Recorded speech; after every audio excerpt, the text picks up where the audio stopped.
అంజద్ బాషా గారి press meet చూశా. ట్యాబ్ల విషయంలో శ్రీనివాసరెడ్డి పిల్లలంట, మాధవిరెడ్డి పిల్లలంట, లోకేష్ పిల్లలంట, మరి పవన్ కళ్యాణ్ పిల్లలే ట్యాబ్లు వాడాలని మాట్లాడుతున్నాడు. ప్రభుత్వం ట్యాబ్లు ఇచ్చింది. ట్యాబ్ల వల్ల ఎక్కడైనా మిస్యూజ్ అవుతుందేమో పరిశీలించండి అని చెప్పి మాత్రం ఎమ్మెల్యే మాట్లాడితే నిన్న అంజద్ బాషా గారు మాట్లాడతారు దాని మీద ఏమి తెలుసు అని చెప్పి. 10 సంవత్సరాలు నువ్వు ఎమ్మెల్యేగా ఉన్నావు, మంత్రిగా ఉన్నావు. నీ పరిస్థితి ఏందో నగర ప్రజలకు అందరికీ తెలుసు. నీకు ఆ స్థాయి లేదు, నిన్ను చూసి ఓట్లేరు, నన్ను చూసి ఓట్లేయండి అని చెప్పి జగన్మోహన్ రెడ్డి గారు ఎన్నికల సందర్భంగా చెప్పిన మాట నువ్వు మర్చిపోయినావా అని అడుగుతూ ఉండా. మీ నాయకుడే నీ స్థాయి గుర్తించినాడు. మీ నాయకుడే నిన్ను చూసి ఓటేయకుంటే నన్ను చూసి ఓటేయండి అని మాట్లాడినాడు.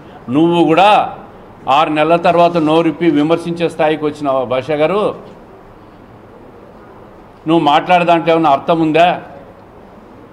10 సంవత్సరాలు ఎమ్మెల్యేగా మంత్రిగా ఉండి ఒక్కరోజైనా నియోజకవర్గ సమస్యల మీద నువ్వు అసెంబ్లీలోనో నీ క్యాబినెట్లోనో మాట్లాడినావా?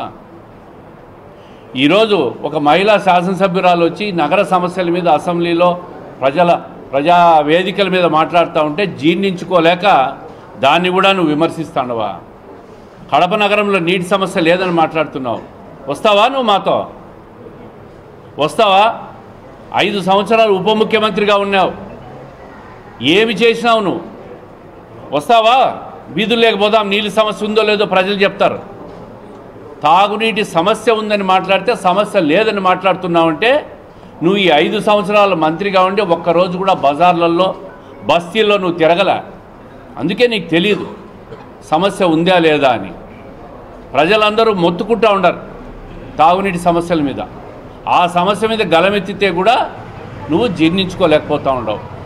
నువ్వు చేసిన అవినీతి, అరాచకం, కబ్జాలు, గాంజా పెడ్లర్లకు మద్దతు ఇచ్చిన మనిషివి నువ్వు కూడా విమర్శలకు పోతే ఇంక నీకు పుట్టగతులు కూడా ఉండవు.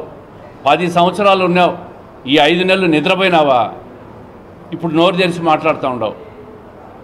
ఇదే విధంగా నువ్వు విమర్శించుకుంటా పోతే మీ నాయకుడు రేపు నీకు టికెట్ కూడా అయ్యాడు. నీ కార్పొరేటర్లు నీ గురించి మాట్లాడుతూ ఉంటారు. 15th ఫైనాన్స్ 14th ఫైనాన్స్లో 8% మా దగ్గర కమిషన్లు తీసుకొని మాకు పనులు ఇచ్చినాడని చెప్పి మీ కార్పొరేటర్లు మాట్లాడుతున్న విషయాలన్నీ మేము వింటూ ఉన్నాం. నువ్వు కూడా అవినీతి గురించి మాట్లాడతావా? నీకు అర్హత ఉందా అని చెప్పి నేను అడుగుతూ ఉన్నా. మినిస్టర్ కాలనీ వేసినావు, లేఅవుట్లు వేసినావు, లేఅవుట్లలో ప్రభుత్వ స్థలాలు ఆక్యుపై చేసుకున్నావు. ఈరోజు అమాయకులంతా గోడోమని నిన్ను నమ్మి కొనుక్కొని మునిగిపోతానమని చెప్పి వాళ్ళ ఆందోళన చూస్తే బాధ కలుగుతూ ఉంది. సామాన్యులు కూడా మోసం చేసినావు. నువ్వు నీ తమ్ముడు గాంజా పెడ్లర్లను సాకిన మాట వాస్తవం కదా? ఈరోజు నగరంలో తల్లులు వచ్చి మా పిల్లలు నాశనం అయిపోతున్నారని బాధపడుతున్న పరిస్థితిని మనం చూస్తూ ఉంటాం. నీకు చదువు రాదు, సంస్కారం లేదు, నువ్వు ఒక బేవకూఫు. నువ్వు నీ తమ్ముడు ఎన్నికల సందర్భంగా మాట్లాడిన మాటలు నగర ప్రజలు ఎప్పటికీ మర్చిపోరు. నా స్థానంలో ఉండా కాబట్టే, నిన్ను సంస్కారం ఉంది కాబట్టే ఆ రోజు నిన్ను వదిలేసినాం. నా స్థానంలో ఇంకో వ్యక్తినింటే రైల్వే స్టేషన్ నుంచి నకాష్ వరకు, బిల్టప్ నుంచి చిన్నచౌక్ వరకు దున్నపోతుల మీద మిమ్మల్ని ఇద్దరిని ఊరేగించేవాళ్ళు. నువ్వు కూడా మాట్లాడతావా? అవినీతి గురించి మాట్లాడతావా? మేము అవినీతి చేసామని మాట్లాడతావా? నువ్వు కూడా సిగ్గుండాలా. ఏ అవినీతి కోసం అయితే నువ్వు ఈ పనులన్నీ ఆపినావు? దేవుని గడప సుందరీకరణ జీవోలు తెచ్చినావు, ఎందుకు చేయలేకపోయినావు? బుగ్గవంక ఎందుకు చేయలేకపోయినావు? పూర్తి చేయలేకపోయినావు? ఈరోజు 550 కోట్లతో అరబిందోకు తాగునీటి సమస్య మీద ఎన్నికల సందర్భంగా కోడొచ్చే ఒక్కరోజు ముందు జీవో ఇస్తావా? అంటే ప్రజలకు చెవులో పూలు పెట్టేదానికే. అరబిందో వాళ్ళు ఈరోజు కాకినాడ పోర్టులో చేసిన స్కామ్లు, అటువంటి స్కామర్లను తెచ్చి నువ్వు ఈ పన్నులు ఇచ్చి ఈ పన్నులు మేము తెచ్చినామని చెప్పుకోవడానికే. పన్నులు పూర్తి చేయగలిగినప్పుడే మీకు దమ్ముంటే మాట్లాడాలి. అవి చెయ్యకుండా అవినీతి పరులను అందరినీ తీసుకొని వచ్చి కమిషన్ల కోసం జీవోలు తీసుకొని వచ్చి అవినీతి చేసి ఇంకొకరిని అవినీతి పరులని మాట్లాడతావా? 5 నెలలు కాలే అధికారం కోల్పోయి. 5 సంవత్సరాలు ఉన్నోళ్ళు మీరు సమాధానం చెప్పాలి. మీరు చేసింది ఏదో చెప్పాలా. ఎస్, ప్రజా సమస్యల మీద మేము మాట్లాడతాం. ప్రజా సమస్యలు చేసేదానికే ఉంది మా ప్రభుత్వం. ఎమ్మెల్యే ఆ దిశగా పనిచేస్తూ ఉంది.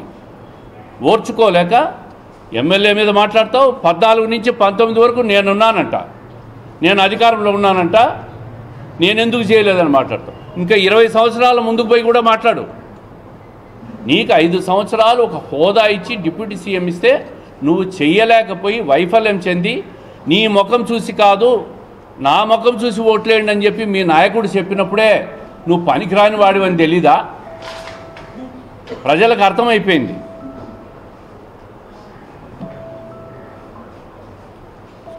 ఈ విధంగా ఇంకొకసారి అనవసరంగా అవినీతి ఇష్యూస్ మాకు అంటగట్టే విధంగా నువ్వు మాట్లాడితే మేం సహనం వహిస్తామేమో, కానీ మా చుట్టుపక్కల ఉన్న మా నాయకులు, మా క్యాడరు, మా కార్యకర్తలు సహనం వహిస్తారో లేదో ఆ గ్యారెంటీ నేను ఇవ్వలేను భాషా గారు.